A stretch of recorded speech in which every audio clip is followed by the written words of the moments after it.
మహోన్నతుడా, పరిశుద్ధుడైన మా తండ్రి, ప్రేమ నమ్మకం కలిగిన మా ప్రభువా, మీ ప్రణాళికలు బట్టి వందనాలు నాయన. అలనాడు గోపురం కట్టాలని ప్రభువా ప్రయత్నం చేసినటువంటి బాబేలు ప్రజలు, అక్కడ మనుషులు నాయన ఆ ప్రాంగణంలో నిర్మించబడుతున్న నిర్మాణం కట్టలేకపోయారు. దాన్ని మీరు చూసి భాషను మార్చివేశారు.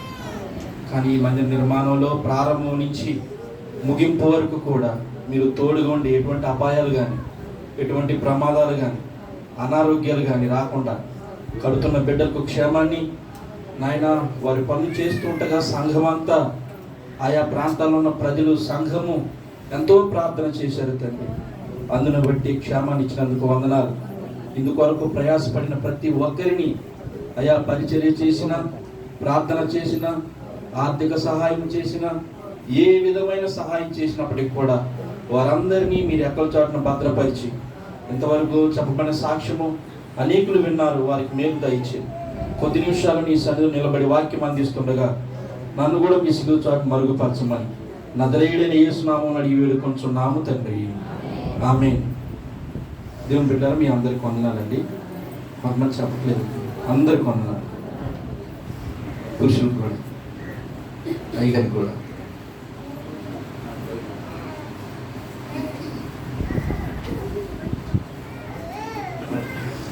దేవుని బిడ్డలారా, ముందుగా 2 వచనాలను మనం చూసిన తర్వాత వాక్య ధ్యానంలోకి వెళ్దాం. ఎజ్రా రాసిన గ్రంథములో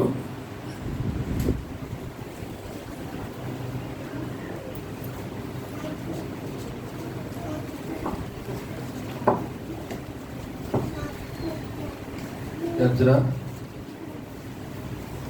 3వ అధ్యాయము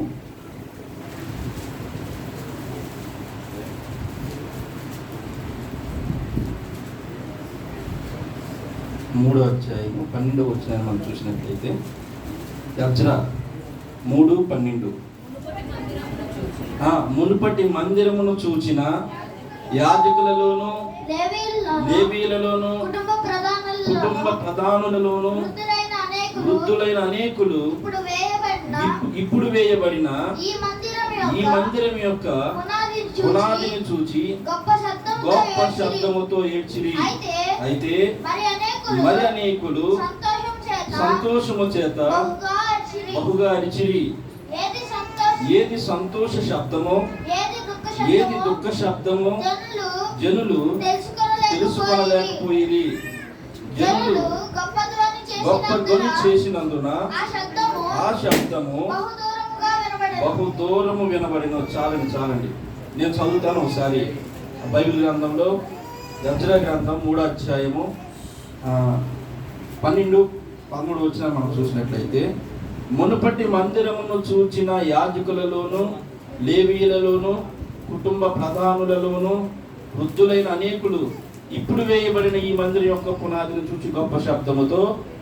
అంతకుముందు మందిరం మీ అందరికి తెలుసు ఎలా ఉందో, చాలా మందికి మీకు అవగాహనే. కానీ ఇప్పుడు వేయబడిన ఈ మందిరాన్ని ఆ రోజుల్లోని ఎజ్రా దినాలలో అక్కడ మునుపటి మందిరంకి తర్వాత వేయబడిన మందిర పునాదిని చూసి అనేకులు గొప్ప శబ్దంతో ఏడ్చారట. కొంతమంది అయితే సంతోషించారట. దేవుని బిడ్డలారా, మరి ఈ మందిరం కూడా ఒకప్పుడు ఎలా ఉందంటే తాటేకుతో వేయబడి వర్షం వచ్చినప్పుడు చెప్పారు కదా సాక్ష్యం. అలాంటి పరిస్థితుల్లో దావీదుకు వచ్చిన ఆలోచన అన్నయ్య కూడా వచ్చింది. నేను మంచి భవనాల్లో ఉంటున్నాను, సరంబి వేయబడినటువంటి గృహాల్లో ఉంటున్నాను, నా దేవుని మందసానికి నేను ఒక మందిరాన్ని నిర్మించలేకపోయాను ఏంటని దావీదు తపన చెందుతూ ఉండేవాడు. ఎందుకయ్యా దావీదుని దేవుడు ఏర్పాటు చేసుకున్నదంటే, ఆయన ఎక్కువగా మందిరం మీద దృష్టి పెడుతూ ఉండేవాడు. ఎక్కడున్నా, ఏ స్థలంలో ఉన్నా ఆయన ఆలోచన కానీ, ఆయన విధానం కానీ మందిరం మీద ఎక్కువగా దృష్టి నిలుపుతూ ఉండేవాడు. దేవుడు దావీదు ద్వారా మందిరం కట్టాలని ఆలోచన చేసిన తర్వాత ఆ మందిరం కావాల్సిన ప్రతి వసతులను దావీదు ఏర్పాటు చేశాడు. ఆ తర్వాత దావీదు తర్వాత సొలొమోను దేవుడు ఏర్పాటు చేసుకుని ఒక గొప్ప మందిరాన్ని దేవుడు ఏర్పాటు చేశాడు. కాబట్టి ఈ వాక్య ప్రకారం మీలో చాలా మంది కూడా మునపటి మందిరాన్ని చూశారు, ఇప్పుడు మందిరాన్ని కూడా చూసి సంతోషిస్తూ దేవుని మనం ఎంతగానో ప్రార్థించవలసిన వారమై ఉన్నాం. నూతన కార్యాలు దేవుడు జరిగించాలి. నూతనమైన ఆత్మలను ప్రభు నడిపించాలి. మరొక వాక్యాన్ని చూసి మన వాక్యంలో కదా హగ్గై గ్రంథము 2వ అధ్యాయము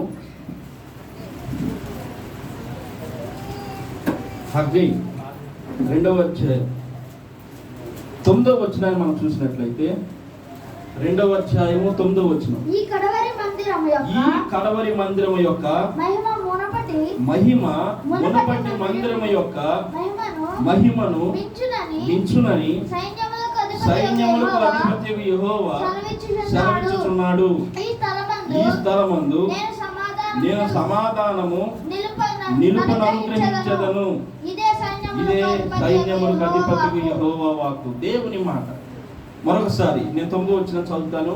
ఈ మనకి చాలా, ఎందుకంటే మునుపటి మందిరానికి ఇప్పుడు కట్టబడిన ఈ మందిరంలో దేవుడు ఏం చేయబోతున్నాడో తన వాక్యం ద్వారా మాట్లాడుతున్న మాట ఏంటంటే 9వ వచనము, ఈ కడవరి మందిరం యొక్క మహిమ మునుపటి మందిరం యొక్క మహిమను మించునని సైన్యములకు అధిపతి యెహోవా సెలవిచ్చుచున్నాడు.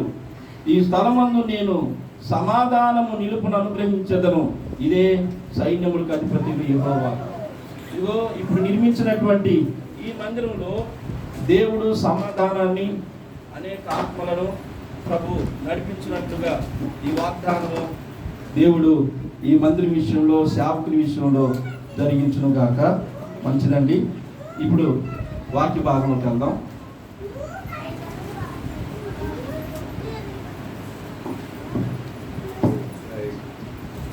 ఆదికాండము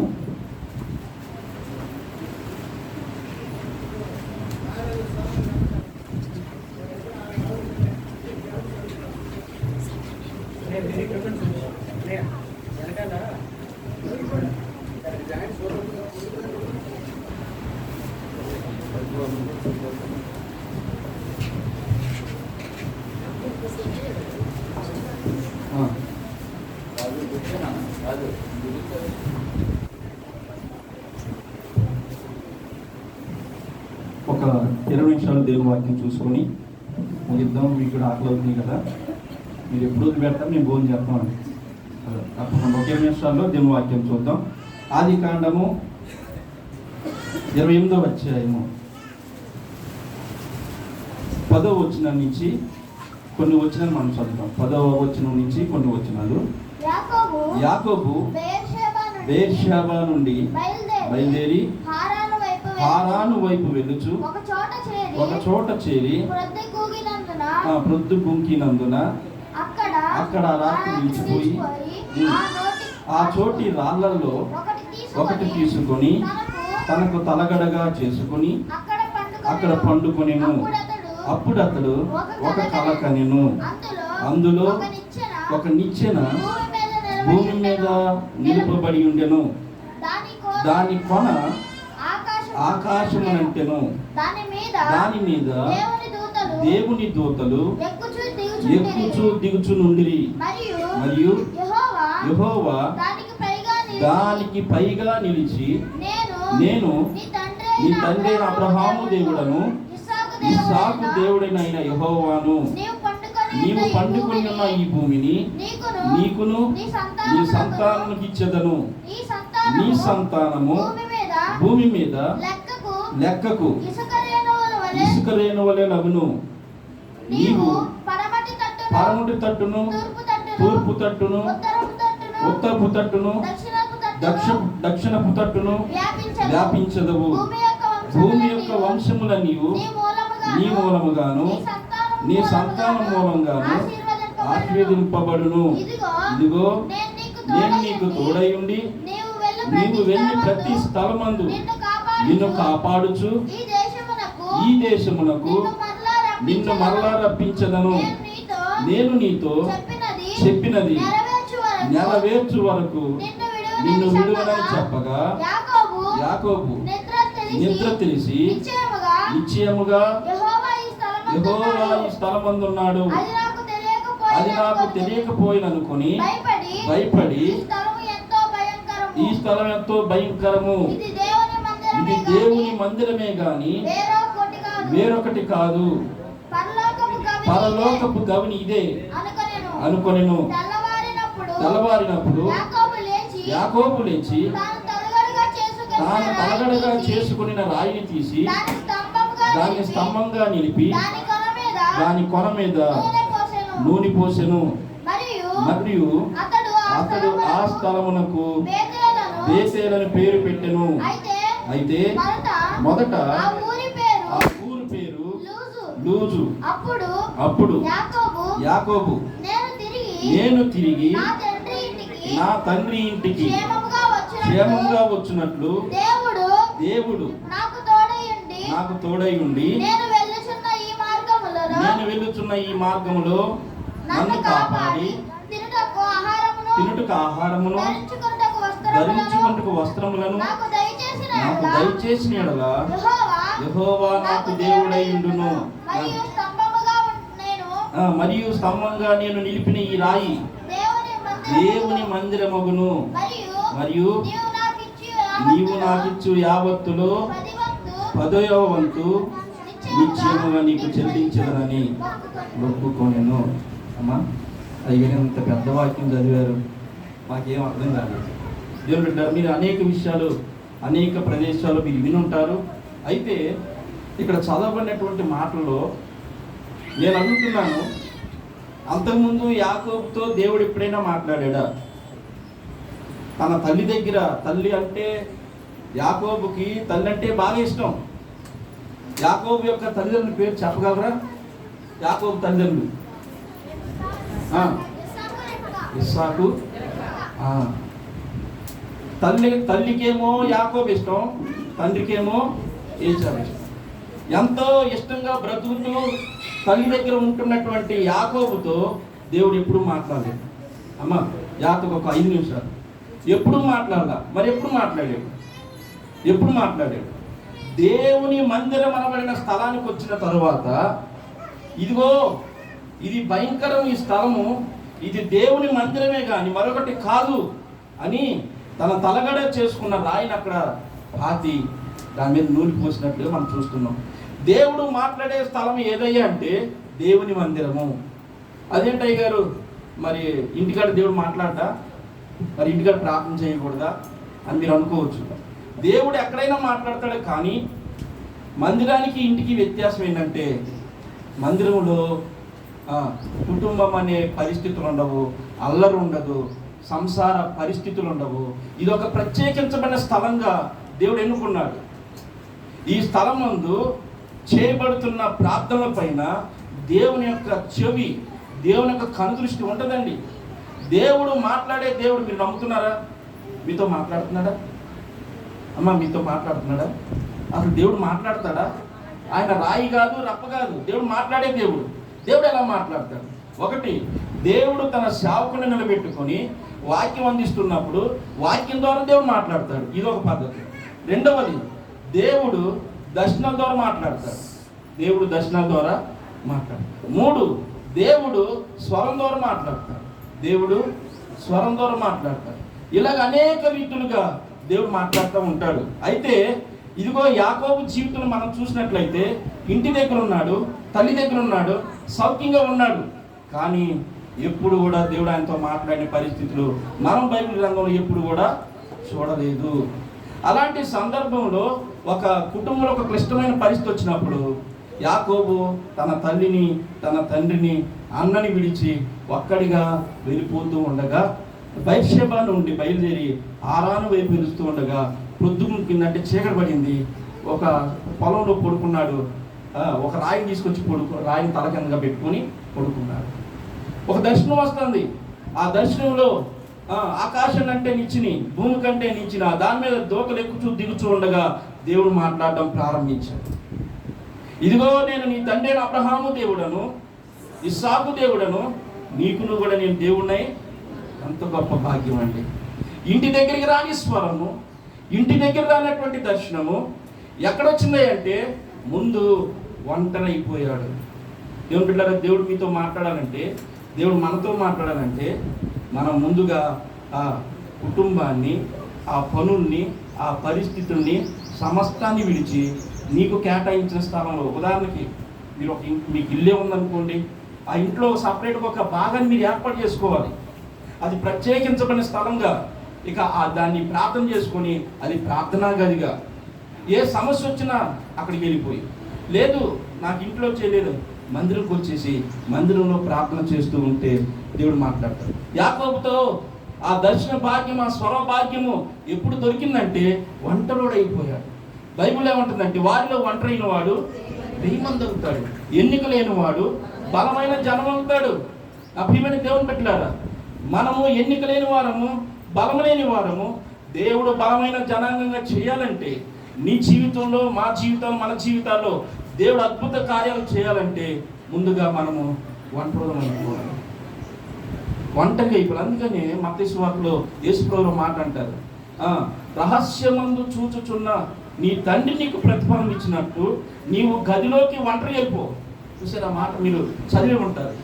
ఆ గదిలోకి వెళ్ళిపో, ఒంటరిగా వెళ్ళిపో, అన్ని పరిస్థితులు పక్కన పెట్టేసేయి, ప్రార్థన చేయడం. రహస్యమందు చూచుచున్న నీ తండ్రి.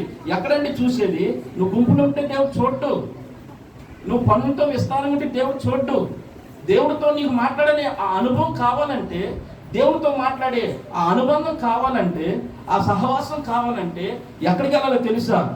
రహస్యమందు చూచుచున్న నీ తండ్రి నీకు ప్రతిఫలం ఇవ్వాలి. మా అందరికీ ప్రతిఫలం ఇవ్వాలంటే ఎక్కడికి వెళ్ళాలో తెలుసా? రహస్యమందు దేవుడు చూస్తున్నాడు. ఎవరు నా కొరకు తన పనులు విడిచిపెట్టి రాగలరు? ఎవరు నా కొరకు తన సమయాన్ని ఇవ్వగలరు? ఎవరు నా కొరకు త్యాగం చేయగలరని దేవుడు ఎదురు చూస్తూ ఉన్నాడు. అంతేగాని దేవుడే కాదండి, సృష్టి కూడా ఎదురు చూస్తుంది. ఏమంటే దేవుని కుమారుల ప్రత్యక్షత కొరకు సృష్టి మిగుల ఆశతో ఎదురు చూస్తున్నాడు. ఎప్పుడొచ్చి మోకరిస్తాడు, ఎప్పుడొచ్చి బైబిల్ పట్టుకుంటాడు, పనులేనా, నా కొరకు ఒక గంట ఇవ్వలేకపోతున్నాడా అని చెప్పి యేసు ప్రభువు తన శిష్యుల దగ్గర కూడా ఇలా అంటాడు, పేతురు ఒక గడి అయినా నాతో మేలుకొని 24 గంటలు 8 గంటలు పడుకో, 8 గంటలు పని చేసుకో, మిగతా 8 గంటలు ఏం చేస్తున్నాను ప్రభు అడగలేదండి అని అన్నాడు. ఒకటే ఒక మాట, పేతురు ఒక గడి అయినను నాతో, ఒక గడియ. రహస్యమందు దేవుడు చూస్తున్నాడు, చూసే దేవుడు ఉన్నాడు, నీ సమస్య దేవుడు ఉన్నాడు. మనుషులు నీ సమస్య ఉంటే నేను అవమానపరుస్తారండి, మనుషులు నీ సమస్య ఉంటే ఎగతాళి చేస్తారండి, మనుషులు నీ సమస్య ఉంటే వేరేగా మాట్లాడతారేమో. కానీ మనం ఆరాధిస్తున్న దేవుడు, రహస్యమందు చూస్తున్న దేవుడు, నీ సమస్యనంతా ఈని గొప్ప కార్యాలు చేయగలిగిన దేవుడు ఆయన. కాబట్టి మరొక విషయాన్ని, 99 నీతిమంతుల కంటే ఒక పాపి రక్షింపబడుట. అంతేకాదండి, 100 గొర్రెలు మేపుతున్న ఆయన ఒక గొర్రె తప్పిపోతుంది, ఒక గొర్రె తప్పిపోయింది, అడవిలో ఉండిపోయింది. ఎవరి మీద దృష్టి కేంద్రీకరించాడు యజమానుడు? ఒక గొర్రె మీదే. 99 మందిని కాదని ఒంటరిగా ఉండిపోయిన ఆ గొర్రె మీద దేవుడు దృష్టి కేంద్రీకరించాడు. 99 నీతిమంతుల కంటే ఒక పాప విషయం ఆయన ఒంటరిగా వెళ్ళి ప్రభుతో సహవాసం చేయగల అనుభవంలోకి నీకు వస్తే, యాకోబుతో నేను చదివినటువంటి అధ్యాయంలో దేవుడు మాట్లాడుతున్నాడు. దేవుడు ఏం చేస్తాడో చెప్తాను అంటున్నాడు. ఆ తర్వాత యాకోబు ఏం చేయబోతాడో చెప్తున్నాడు. ఈ అధ్యాయం మనం చదివిన అధ్యాయంలో మొట్టమొదటిగా దేవుడు దర్శించాడు, దేవుడు స్వరంతో మాట్లాడాడు. నిన్ను ఏం చేస్తానో యాకోబు, నిన్ను ఎంత గొప్పవాణ్ణి చేస్తానో, నిన్ను ఎంత ఆశీర్వదిస్తానో అని మాట్లాడాడు. ఆ తర్వాత యాకోబు మాట్లాడడం ప్రారంభించాడు. నేను ఇలా చేస్తానయ్యా, నేను ఇలా ఉంటానయ్యా, నువ్వు నాకు ఇలా అభివృద్ధి చేస్తే నేను ఇలా ఉంటానని దేవుడు మాట్లాడాడు. యాకోబు కూడా మాట ఇచ్చుకున్న పరిస్థితి. దేవుని బిడ్డలారా, దేవుడు మనతో మాట్లాడాలంటే మొట్టమొదటిగా మనం వంటలము అయిపోవాలి. బంధువుల నుంచి, పనుల నుంచి. పనులు ఎప్పుడు ఉంటాయండి, బంధువులు ఎప్పుడు ఉంటారు, కానీ ఒక ప్రత్యేకమైన సమయాన్ని మీరు చూసినట్లయితే బైబిల్లో దావీదు దినమునకు ఎన్నిసార్లు 7 మార్లు దేవుని స్తుతించాడంట. రాజు అన్నిసార్లు ఎంత పని ఉంటుంది రాజుకి. మనం చాలా చిన్నోళ్ళం అయినప్పుడు మనకి ఎన్నో విస్తారమైన పనులు ఉంటే, మనకు పెద్ద దేశానికే రాజు. అలాంటి రాజు రోజుకి 7 సార్లు ప్రభు దగ్గరికి వెళ్ళి దేవుని స్తుతిస్తూ వచ్చాడు. దానియేలు ఎన్నిసార్లు దేవుణ్ణి సన్నిధిలో ప్రార్థిస్తుండేవాడు? ముమ్మారు మోకరించి. దానియేలు పెద్ద ఉద్యోగస్తుడు. అలాంటి ఉద్యోగస్తుడే ముమ్మారు వెళ్ళి దేవుని సన్నిధిలో మోకరించి ప్రార్థన చేస్తుంటే, నా ప్రియమైన దేవుని బిడ్డలారా, ప్రార్థించే అవకాశం లేక ఇదిగో ఈ రోజున ఒక ప్రత్యేకించబడిన స్థలాన్ని, మందిరాన్ని ప్రభు ఏర్పాటు చేసింది. ఏమండి, ఈ మందిరంలో నువ్వు వచ్చి మోకరించి నీ సమస్య ఏది చెప్పినా, ఇదిగో పైన చెప్పబడిన మాట ప్రకారం ఈ స్థలమందు చేయబడి ప్రార్థన మీద నా కనుదృష్టి నిశ్చయముగా. ఇది ప్రత్యేకించబడిన స్థలం. మీరు ఏ సమస్యలో ఉన్నా, ఏ పరిస్థితుల్లో ఉన్నా మందిరానికి రండి, ప్రార్థన చేయండి, దేవుడు కార్యం చేస్తాడు. మా సంఘంలో మా దగ్గరికి వచ్చే ఒక విశ్వాసం కుటుంబంలో తన బిడ్డ విషయం చాలా చింతిస్తూ ఉంది.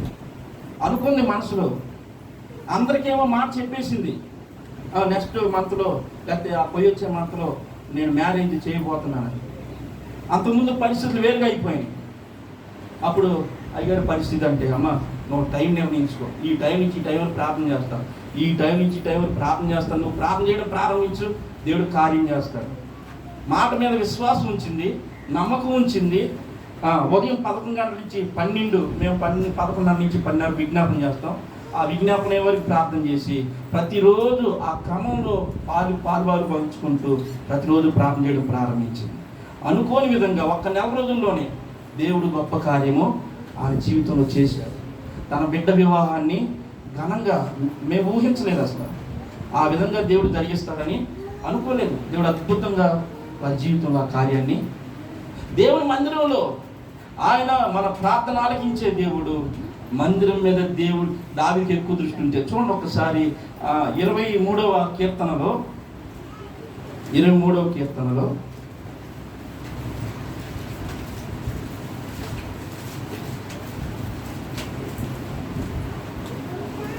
6వ వచనాన్ని మనం చూసినట్లయితే, నేను బ్రతుకు దినములన్నీయు కృపాక్షేమములే నా వెంట వచ్చును, చిరకాలము యెహోవా మందిరములో చాలా నేను నివాసము.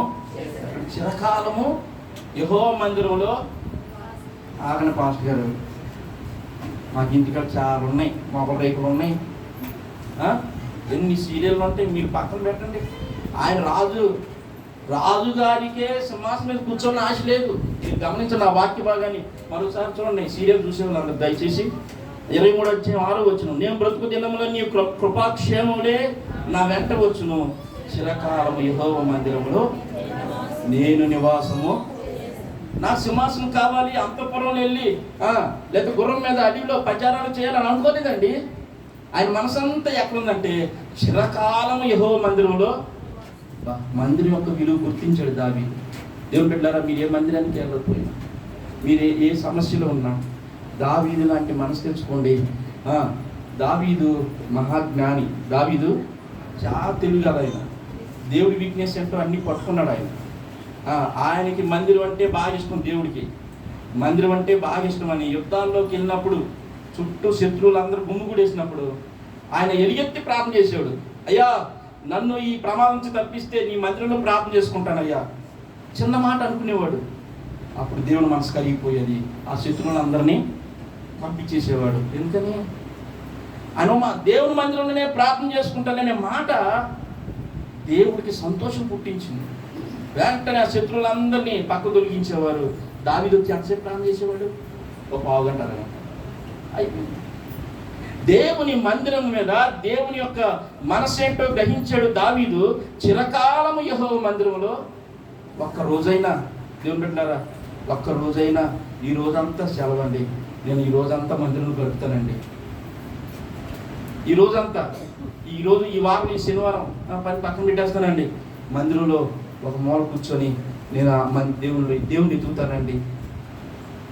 రాజు అంత గొప్ప పేరు ప్రఖ్యాతులు సంపాదించిన వ్యక్తి చిరకాలం నేను యెహోవా మందిరంలో నివసిస్తానంటే వారంలో ఒకరోజు, కొన్ని నెలలో ఒకరోజు మందిరంలో ఒక మూల కూర్చుంటానయ్యా అని ఎప్పుడైనా మీరు అనుకున్నారా?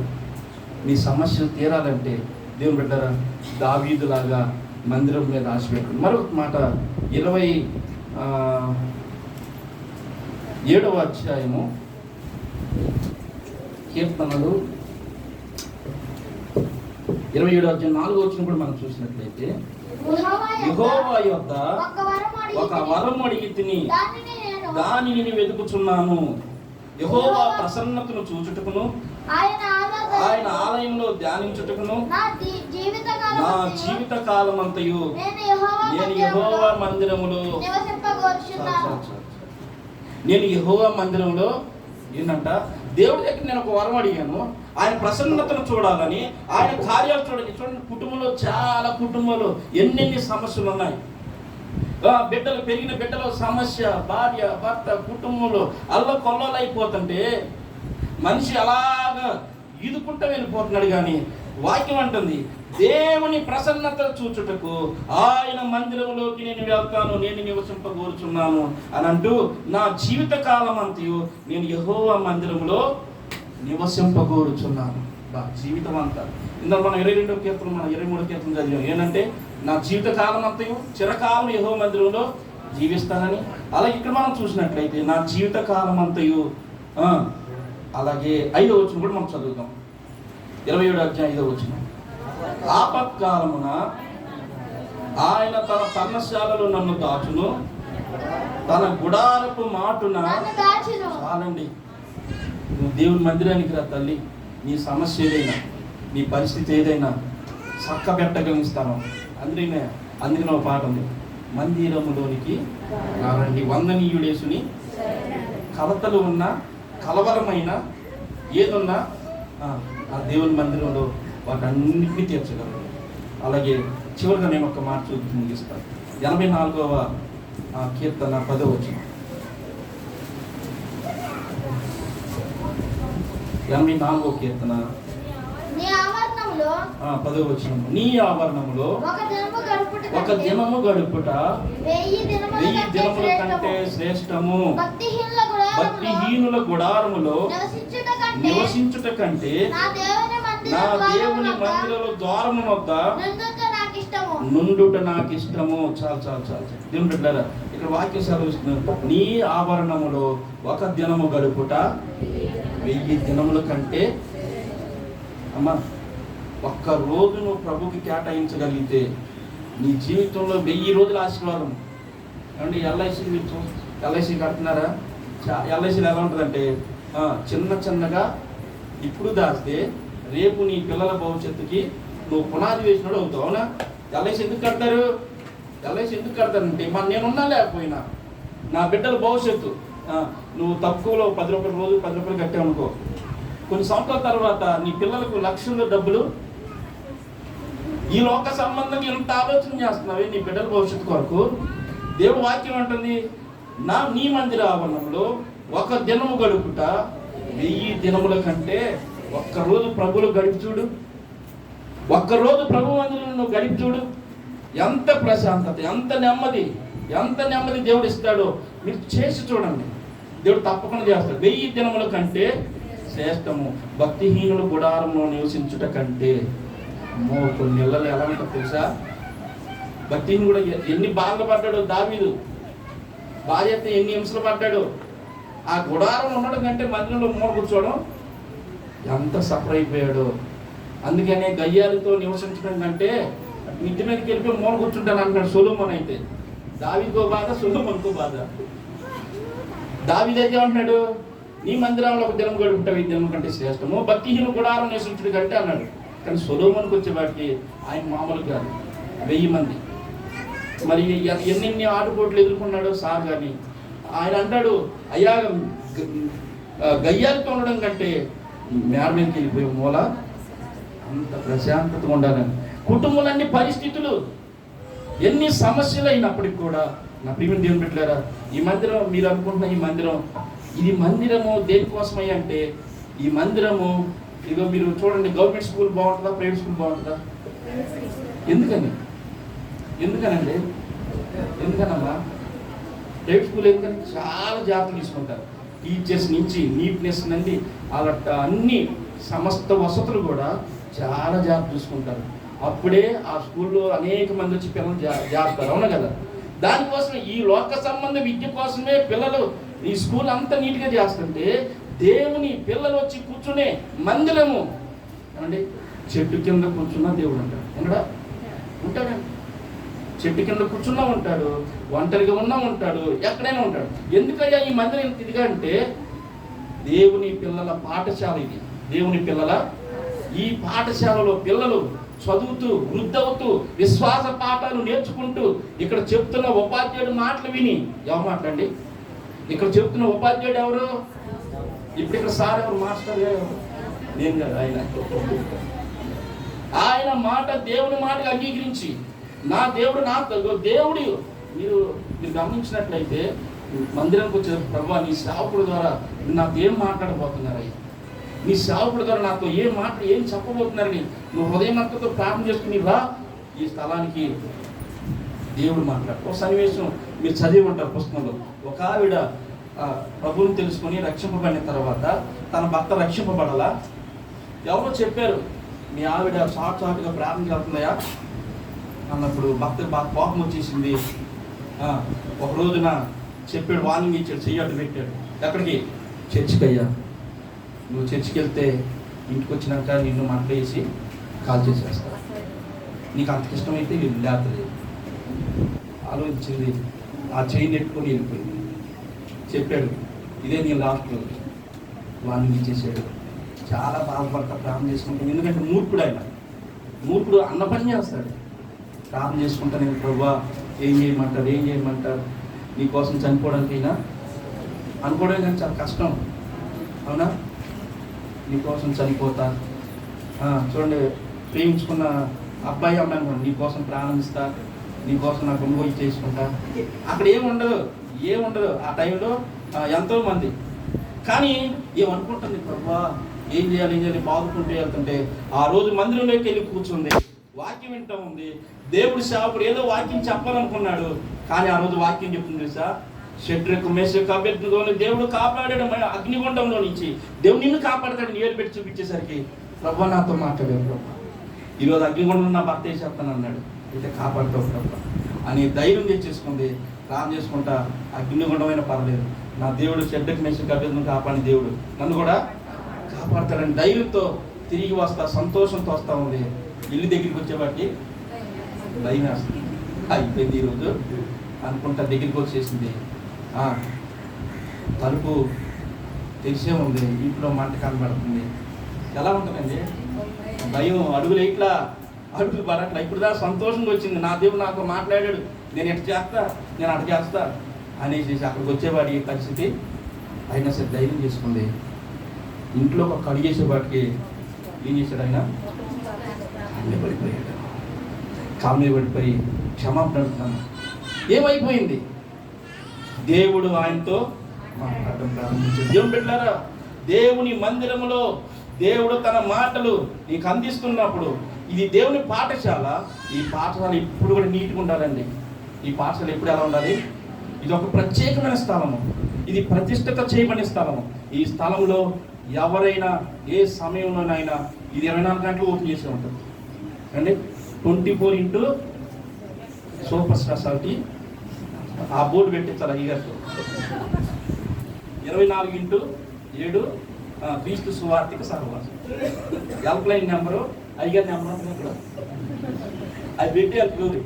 అలాగా మీరు ఎప్పుడు రావాలంటే అప్పుడు వచ్చి ఒక మూల కూర్చొని, ప్రభు ఇలా ఉంది నా పరిస్థితి, నా బిడ్డలు ఎలా ఉంటున్నారు అయ్యా, ఇగో నీ వాగ్దానం ఎలా ఉంది, ఈ స్థలం అందు చేయబడిన ప్రార్థన నీ కళ్ళు దృష్టించుతానన్నారు. నన్ను చూడయ్యా, నా కుటుంబాన్ని చూడయ్యా, నా భర్తను చూడయ్యా, మారన్న నా భార్యను చూడయ్యా, మారన్న నా భర్తను చూడయ్యా.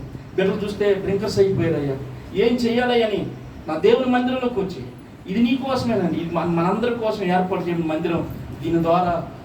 దీని ద్వారా లాభాలు ఆపేక్షించి కాదు, లాభాలు దేవుని మందిరంలో అనేకులు సమస్యలు తీర్చబడాలని. అందుకని మరొకసారి 84వ కీర్తన 10వ వచనం మనం చూసినట్లయితే, నా దేవుని నీ ఆవరణ ఒక దినము గడుపుట 1000 జన్మల కంటే శ్రేష్టము, భక్తిహీనులు గుడారంలో నివసించుట కంటే నా దేవుని మందిర ద్వారమునొద్దుట ఉండుట నాకు ఇష్టం. మందిర ద్వారంలో మీరు ఎవరైనా అనుకుంటారా? మందిరంలో రావాలనుకుంటారా? ద్వారం దగ్గర ఉండాలనుకుంటారండి? ఆయన అనుకుంటున్నాడు, దావీదు రాజు అంటే ఆయనకంటే ఇంకా చాలా మంది. ఆయన అన్నాడు, నేను ఆ ద్వారం దగ్గర ఉంటే చాలు, నా మందిరాల్లో ప్రవేశించి ఆ ద్వారం దగ్గర ఉంటే చాలు. ఎంత దీనత్వం అండి, ఎంత తగ్గింపండి దావీదులో. అందుకని అంత గొప్ప రాజుగా నాకేమని దేవుడు పెట్టారు. ఈ స్థలంలో వచ్చిన మీ అందరికీ నాకు వినపోయిందంటే, దేవుడు ఈ స్థలం అందు ఇది ప్రత్యేకించబడిన స్థలం. తల్లి, మీరు ఏ సమస్యలు ఉన్నా, ఏ పరిస్థితుల్లో ఉన్నా మందిరానికి రండి. ఇది మీ అందరి కోసం ఏర్పాటు చేయబడిన స్థలం. ఈ సమస్య నువ్వు ఏ మందిరానికి వెళ్తున్నావు నాకు తెలియదు. రండి, మీకోసం సేవకులు ఇప్పుడు ప్రార్థన చేస్తూ ఉంటారు. రండి, మీ సమస్యను చెప్పండి. ఇగో ఈ మందిర నిర్మాణానికి ఎంతమంది ప్రార్థన చేశారు తెలుసా? విజయవాడలో సహోదరులు ప్రార్థన చేశారు, ఏలూరులో, ఉయ్యూరులో, అవునా, అన్ని శ్రీకాకుళంలో, అన్ని ప్రాంతాల్లో, మరి ముఖ్యంగా కుదరవల్లి ప్రాంతంలో ఉన్న సంఘస్థులు ఎంతో ప్రార్థన చేశారు. చేయలేదా? పని జరుగుతూనే ఉంది, పని జరుగుతూనే ఉంది, ప్రార్థన జరుగుతూ ఉంది. ఆ ప్రార్థనే ఈ గొప్ప ఇలాంటి చక్కటి మందిరాన్ని ఇప్పుడు వర్షం వచ్చినా భయం. అప్పుడైతే నీళ్ళు పడినాయి ఇంకో ముందు జరగండి, అక్కడ తప్పేలు పెట్టు, ఇక్కడ ప్లేట్ పెట్టు. అవును, ఒకప్పుడు తాటికిళ్ళు ఇవే జరిగాయి. అవి కాక ఉంటే అవి బకెట్లు అవి పెట్టేవాళ్ళం. అని దేవుడు మంచి మందిరాన్ని ఇచ్చాడు. దేవుడు ఈ మందిరంలో మీ అందరి సమస్యలు దేవుడు తీరుస్తాడు. అయితే ఈ మందిరం ఎలాగ నిర్మించబడిందో ఈ దేహం అనే ఆలయం కూడా దేవుడు అంటున్నాడు, ఈ మందిరం ఒకరోజు శిథిలం అయిపోద్ది. అవునా? ఈరోజు మనం చదువుకున్న స్టార్టింగ్లో అయ్యగారు చెప్పారు, సొలొమోను మందిరం కట్టాడు, చాలా సుందరంగా కట్టాడు, బంగారంతో చక్కటి మందిరం కట్టాడు. కానీ అది క్రమక్రమంగా వెళ్ళిపోయేసరికి ఎలా అయిపోయిందంటే అది వ్యాపార స్థలంగా మారిపోయింది. అన్ని అమ్మకాలు జరుగుతూ ఉన్నాయి. వేసి ఆ మందిరానికి వచ్చారు, చూసి కోపం వచ్చేసింది, ఆ బలను తోసేశాడు. ఇది నా మందిరము, సమస్త జనులకు ప్రార్థన, మీరు దాన్ని దొంగలకు వ్యాపార స్థలంగా మార్చేశారు. దేవుని బిడ్డలారా, ఈ స్థలంలోకి వచ్చినప్పుడు ప్రతి ఒక్కరు దైవభయం కలిగి ఉండాలి. ఇక్కడ ఎవరు కూడా ఏ ముచ్చట్లు చెప్పరాదు, ఎవరు వ్యక్తిగత విషయాలు మాట్లాడరాదు. ఈ మందిరంలో అడుగు పెట్టిన వెంటనే ఇది దేవుని మందిరము అని ఒక దైవికమైన భయం కలిగి నీ సమస్యను ప్రభుతో చెప్పుకొని, ఈ స్థలం ముందు దేవుడు చూస్తున్నాడు, ఆయన కనుదృష్టి ఉందని ప్రతి ఒక్కరు కూడా ఈ స్థలంలోకి వచ్చే వాటికి అలాంటి దైవికమైనటువంటి.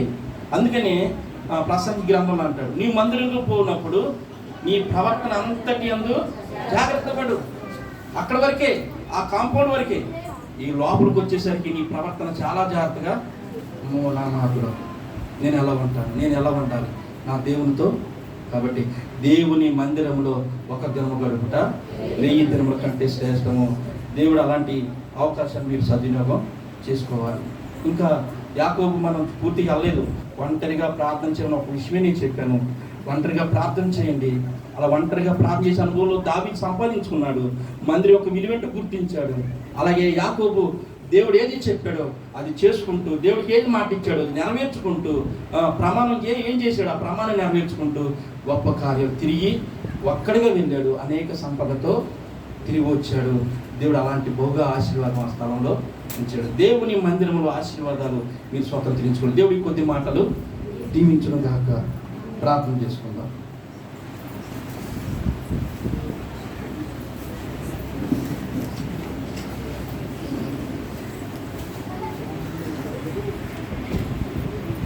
ప్రార్థన.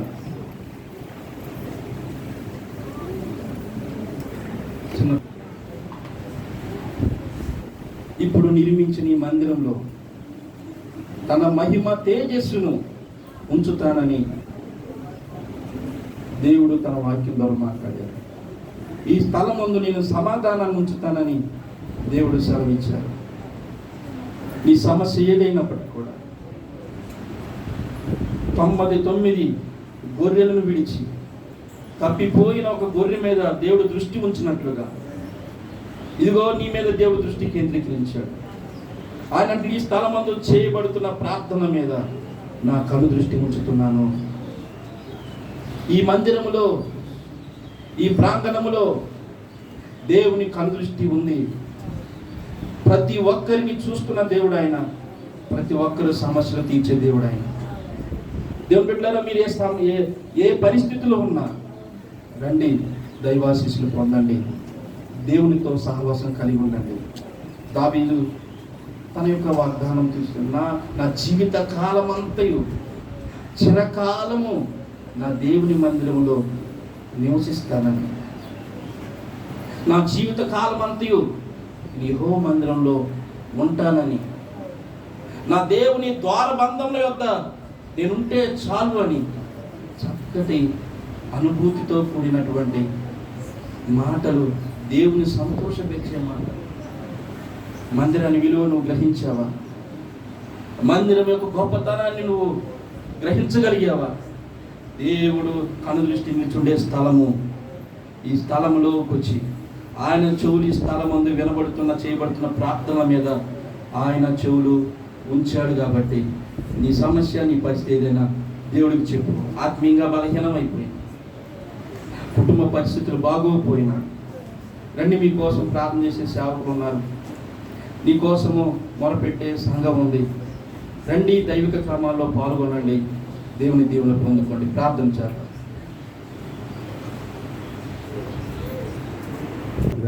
తండ్రి, ఇంతవరకు నీ కుమారుడు బలపరిచి ఈ మందిర నిమిత్తము మీద పడిన ప్రభా బహు దుఃఖము వేదన ఆయన ఎన్నో రీతులుగా ఆయన నీ మందిరం నిమిత్తము నీ కొరకు నిర్మించవలసిన ప్రతి దాని నిమిత్తము తను పడిన ప్రయాసంతో విలువైనదని గుర్తించి తెలియపరిచిన వర్తమానమును బట్టి వందనములు. నేను ప్రతి బిడ్డ ప్రభా గ్రహించుకోగలిగినట్లు సహాయం ఇచ్చేది. నీ మందిరంలో ప్రభా మేము నివాసింపచే వారిగా ఉండటం సహాయం చేయాలి. తెచ్చిన మా ప్రియులను బట్టి వందనములు. ప్రతి బిడ్డను ప్రభావ మీరు జ్ఞాపకం చేసుకుని ఆయన వినబడిన వాక్యానికి మంచి ఆలోచనను, మంచి విధానం కలిగి జీవించే కృప దయచేయండి. మీ యందు భయభక్తులు కలిగి జీవించేవారు నిత్యము జీవించరని వారి వాక్యం చదివిస్తుంది. ఆ వాక్యాన్ని నెరవేర్చేవారుగా సిద్ధం చేయండి.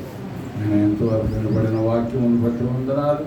అలాగే సాయంత్రకాలం సమయంలో ప్రభా మళ్ళీ ప్రభు బొమ్మ సెంటర్లో ప్రభా సాయంత్రం కూటంలో కూడా మేము ఇలాగే అందరం కలుసుకొని నేను స్తుతించే కృప దయచేయండి. ప్రతి విషయంలో నీ కాపుదల భద్రత దయచేయండి.